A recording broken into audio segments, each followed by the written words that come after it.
Guten Morgen, Ohio Gozaimasu.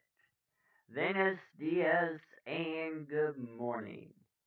This is Walter Katz with the Independence News on youtube.com/in-depth Keep America free for Generation Z and their kids to be. Alrighty, so today I'm going to be covering this poll about how nearly half the voters want a third party candidate or would consider supporting a third party candidate. Now, it is no secret. Oh, shameless plugs. Like, subscribe. Um, let's try to get at least 100 subscribers. Alright? 100 subscribers would be really nice. Alright? Could we do that, please? Alright. So, indicated by this little graphic here that I made, uh, 70% of Americans don't believe Biden should run for re-election. And that's 51% of the Democrats saying that. And then 60% of Republicans, and 60% of Americans, and a third of Republicans say Trump should not run again. And that's in Axios. So I made this little graphic here a while back.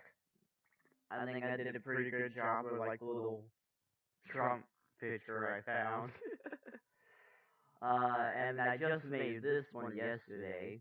You know, there are more options than just Sleepy Joe, and I'm gonna do one about Trump here in a minute. Actually, this is my progress on it. I already got him in handcuffs here. Yeah, I know, don't judge my art, but it's better than most people's. Anyways, so let's go ahead and jump right into the news.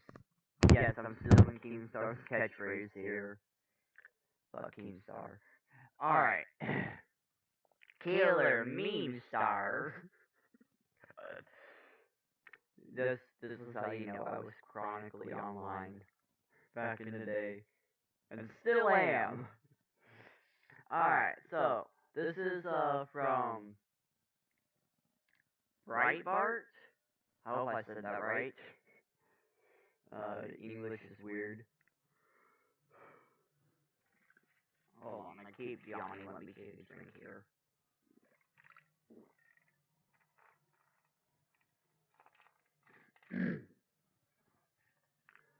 Nearly half of voters would consider supporting a third party candidate. The latest Quinnipiac University study found. The survey asked respondents, would you consider voting for a third party candidate to the 2024 presidential election or not, good sir? Nearly half, 47%, said yes. They would consider supporting a third party candidate in 2024. Another 47%, however, said no, they would not. So that's an even 47 split. That means there's 6% still on the table. So come on, Cornell West 2024 people, let's fucking go. A majority of independents, 64%, said they would consider voting for a third party candidate, but Democrats and Republicans were less confused. You don't say. I totally wouldn't have guessed that. The people who are still under their brainwashing.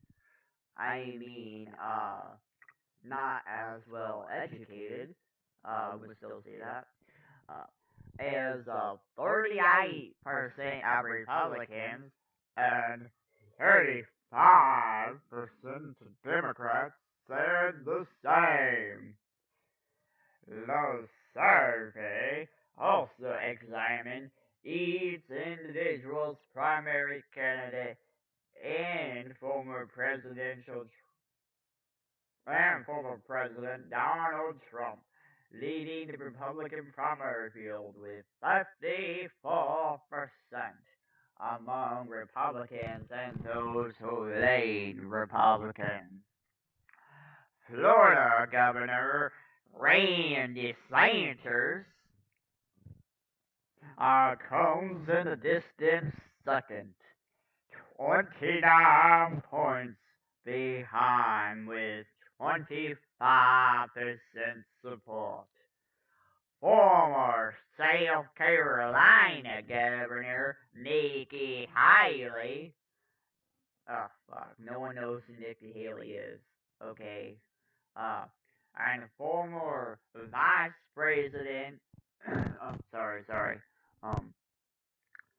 Former Vice President Mike Pence are tied with 4% support each, followed by Senator Tim Scott. I have the New York accent. Uh, Senator Tim Scott. Oh no, that's Canadian. I tried to do Brooklyn. And former New Jersey Governor Chris Christie with 3% support, and another 2% choose anti-woke businessman Vivek Ramaswamy. Who the fuck is that? I have never heard that name. Who the fuck are these people? Are they even gonna mention? Oh, there we go. Alright. I was about to say, are they even gonna mention Marianne Williamson? Or even Cornell? Well, I guess Cornell's up there, so let's be real. Okay, never mind. This is doing better than most mainstream outlets. The survey also found President Joe Biden is the clear front runner in the Democratic primary. Oh, sorry. I have to do my prestigious voice.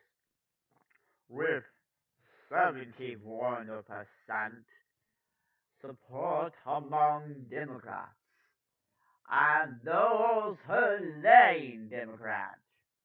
Another 14% choose Robert F. Kennedy Jr. and 7% said Marianne Williamson. Marianne, don't you take my presidency, Marianne. Ooh, I should do a parody song of Jolie, but with Marianne. Marianne. Oh, don't you take my president's candidacy and run with it, Marianne. The survey was taken July 13th to 17th, 2023, among 2,065 U.S. adults had a plus minus 2% margin of error that included 1,809 self-identified registered voters with a plus minus of 2.3%. The survey included 727 Republican and Republican-leaning voters, with a margin of error of plus or minus 3.6% points, and 763 Democrat and Democratic-leaning voters with a margin of error of plus or minus 3.6% percentage points. Quinnipiac added, it follows the news of activist Cornel West, formerly, formerly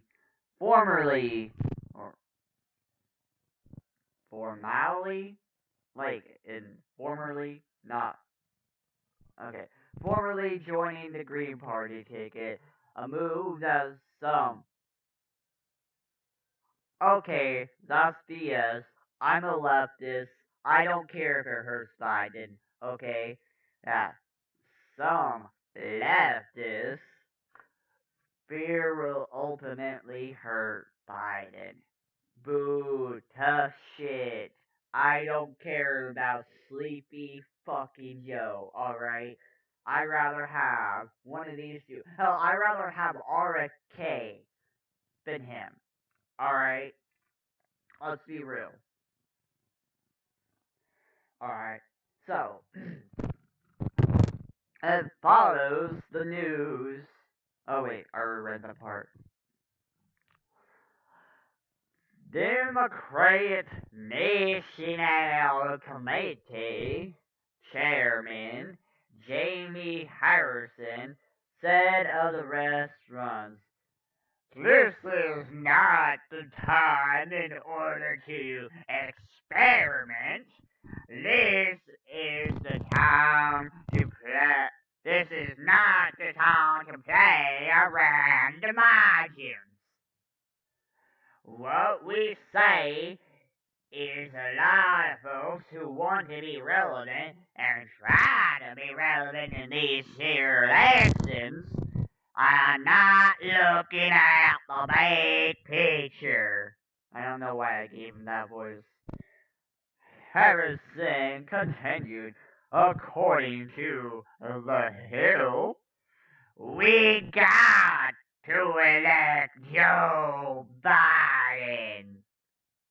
I don't know, maybe that's more of a Palpatine voice. You know what? It fits. He's the chairman of the Democratic National Committee. I'll give him a Palpatine voice.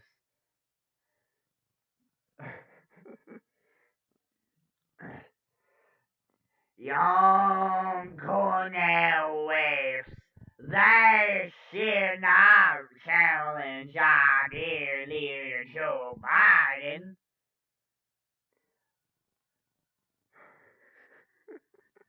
God, what am I doing?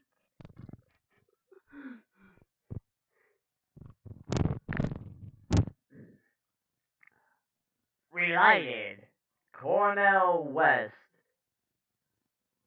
Trump. Hold on.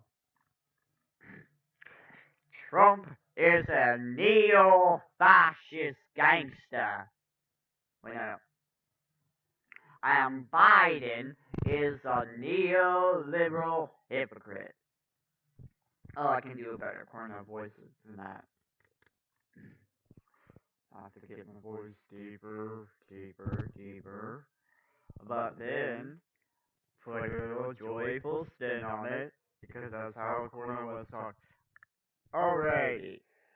You see, Brother Trump is a neo-fascist gangster, and Brother Biden is a neoliberal hypocrite.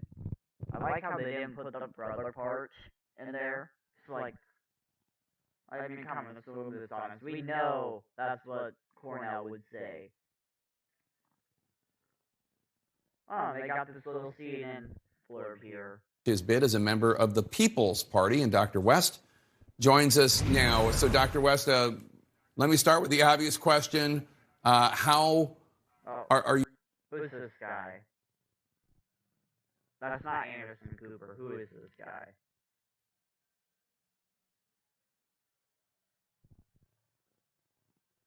I have no idea who this guy is. I don't want to see it in, so I don't give a shit. Alright. Are you running to win, or are you running to get your issues of importance that you think Joe Biden is not paying enough attention to the forefront? Well, I mean, one, my dear brother, that you always have a calling to win. You want to bear witness at the highest level of quality, integrity, and honesty that you can. So, yes, I'm trying to push Amen. toward the finish line. Why?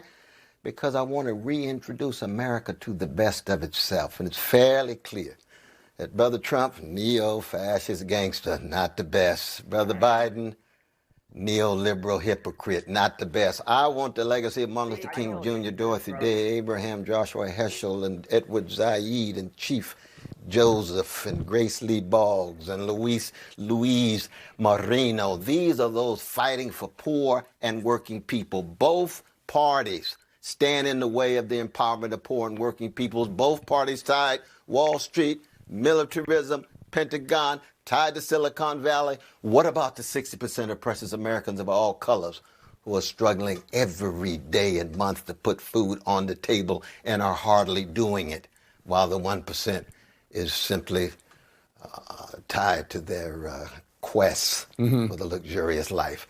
American democracy not just is at stake, the whole planet, Brother Jake. You know that, man, with fossil fuels. Exactly. And look at the debt Exactly. ceiling agreement. We can make a deal with Brother Manchin in terms of his pipeline that will do in not just working class people's spaces, but ecological collapse given what's going on the East Coast. But we can't make a deal with him in terms of voting rights in regard to the filibuster. That's Brother Biden. We need something better. Where's the best of the country? Yeah. Not just the working people here, but around the world. Because the militarism Amen. abroad is something that I'm deeply concerned about, be it in Latin America, Amen. be it in Africa, be it in the Middle East. So I hear you, but these elections often do come down to a binary choice between the Democrat and the Republican. Dr. Lawrence we don't Tribe, want a Harvard that. University professor, as you were, tweeted, WTF, you know what that stands for. Does Cornel West really want to help the GOP nominee win the way Ralph Nader helped George W. Bush defeat Al Gore in 2000? Please stop this. Okay, first of all, what fucking happened in 2000? Alright? It went down to one fucking state, Florida. Alright? Now, I don't remember it because I was 1 fucking years old. And alright, I was born November 20th, 1999. Oh, I wasn't even 1 years old. I was, let's see, I would have been just about 11 months old by the time, 11 months and a week old by the time that election rolled around, right? Because it's always the first Tuesday. So, about 11 months old, and, that Supreme Court decision happened in December. So I was, I was 1 years old. I was 1 years old when this crap happened, alright? So, I was alive. I don't remember, but I do know my history, good stuff. Alright, it went down to Florida. Alright, but they wanted to get the re-election count done quickly, and George W. Bush announced that he won early when the vote count wasn't too clear. And then they rushed this Supreme Court decision where the Supreme Court basically handpicked George W. Bush to be the president. And then once you got all the re-election counts, all the ballot counts done in Florida, it was Al Gore who won. Alright? So everyone wants to talk about stolen elections here in 2020, 2016, what the hell ever. You want to know what? There was a stolen election from Al Gore back in 2000 when I was a fucking baby. Alright? I don't need anybody to tell me otherwise. Alright? I know that's the truth. So, no. You know what? And I rather would have had Ralph Nader or someone like that. Because, you know what? George W. Bush was a disaster. And the only reason he won was because the Supreme Court handpicked him. Foolishness before you really hurt the things you care to help, unquote. His fear, obviously, that you would sap away enough votes of progressives who otherwise would vote for Joe Biden and thus No, deliver the White we would House to not. the Republicans. I wouldn't have voted Joe Biden anyways. I voted Howie Hawkins in 2020, good sir. Alright, I voted Green Party then. Yeah, I voted for Bernie in the primary. If I was old enough to vote in 2016, I would have voted for Jill Stein. You understand that, sir? You understand that? No, none of us would have voted for Joe Biden. And over half of the electorate does not vote because they are sick and tired of the two-party duopoly. They want to see a third option. They don't want a fucking do-nothing Democrat or a retarded Republican. Alright? We want a good green. Alright? Republican making things worse than they would be under Biden, in Lawrence Tribe's view. Your response? Well, one, I mean, Brother Tribe, he's looking at the world again through these Manichaean views. You get either this or that, Tweedledee, Tweedledum, frick or frack. Neo-fascist catastrophe, neoliberal disaster. Are disasters better than catastrophes? Absolutely. But are disasters disasters? Absolutely still. So that the idea that Brother Trump would reduce, Brother Tribe would reduce what I'm trying to do and focus on this unbelievable suffering and social misery of poor and working people around the world to some ego, vanity. I said, good God Almighty, what are you doing? Do you actually think that the rich legacies of the figures that I talked about can be reduced to their ego vanity when they moved in the electrical political context?